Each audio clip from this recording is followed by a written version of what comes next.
Dear all, आज हम बात करेंगे यार ये MGT 101 की आपकी जो असाइनमेंट है ना, इसमें देखें वो बता रहा है कि some sub accounting heads are given in the first column और write the appropriate main head of the account in the second column of the each sub account. यार कौन सा मुश्किल। अब देखें वो बात कर रहा है कि जो आपके हेड ऑफ अकाउंट्स हैं रियल, नॉमिनल और पर्सनल। देखिए लॉस बाय फायर जो होता है ना, ये आपका एक नॉमिनल अकाउंट है, यानी बराए नाम जनरेट किया जाता है, बाद में ख़त्म कर दिया जाता है। चलो जी ठीक हो गया। नेक्स्ट है आपका कैपिटल अकाउंट। तो जो आपका कैपिटल अकाउंट होता है ना, वो आपका होता है पर्सनल अकाउंट, यानी किसी बंदे के पैसे होते हैं ना, ऐसे तो नहीं होता कि वो कोई। तो प्लांट एंड मशीनरी आपका रियल एसेट होता है। ठीक हो गया जी। अब हम चलते हैं क्वेश्चन नंबर 2 पे। वो कहता है जी next ABC and sons balance of cash इतना है, कैश एट बैंक कितना है, furniture, receivable, short term loans इतने हैं। तो क्या कहता है आगे, क्या कहता है, चलें जी पहले देखते हैं।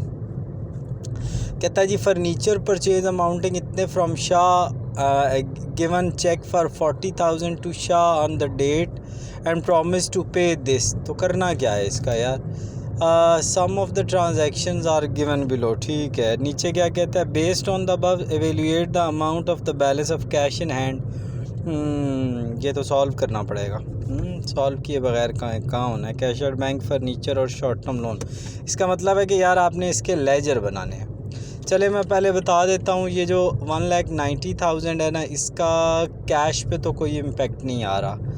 1,90,000 हमारा कैश है, पहली ट्रांजैक्शन का कोई इम्पेक्ट नहीं आ रहा। दूसरी का आ रहा है, यानी 1,90,000 में से 15,000 माइनस हो जाएगा। तीसरी का आ रहा है, ये किस तरह पे किए हैं, रिमेनिंग अमाउंट पेड बाय, ये भी आपने जो रिमेनिंग उसकी अमाउंट थी ना 1,10,000, वो आपने वो जो 1,90,000 था उसमें से माइनस कर दी।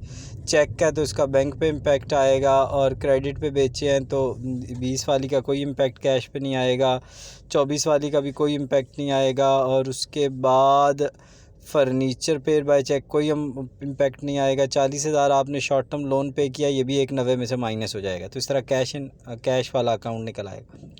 बैंक वाला देखो यार, 1,60,000 रुपया बैंक में पड़ा है, 160, उसमें से 40,000 का चेक दिया, माइनस हो गया। उसके बाद आपने क्या किया कि 18 मई को जो 60,000 रिसीव हुआ है वो ऐड हो जाएगा बैंक में, और कोई इम्पेक्ट नहीं है नेक्स्ट 2 ट्रांजैक्शंस का। और फर्नीचर परचेज़ किया तो 80,000 चेक से दिया, वो माइनस हो जाएगा, बैंक का बैलेंस निकल आएगा। नेक्स्ट फर्नीचर आपका 1,10,000 रुपये का है, पहले एक ख़रीदा 1,50,000 का, तो वो इसमें ऐड हो गया। उसके अलावा और फर्नीचर सेल किया, वो माइनस हो जाएगा, और परचेज़ किया 80 ऐड हो जाएगा। शॉर्ट टर्म लोन ऊपर देखो यार कितना है, शॉर्ट टर्म लोन 70 है, 40 माइनस कर दिया, 30,000 रह गया। लें जी क्वेश्चन गया हो, अब आप इसको वो कर लीजिएगा लाजमी। ठीक है, तो उम्मीद है कि आपके लिए ये वीडियो हेल्पफुल रहेगी। Thanks for watching, stay blessed, जुड़े रहें, और बाकी आपको इस तरह की मैं वीडियोस देता रहूँगा जैसे कि आपके साथ कमिटमेंट की हुई है। थैंक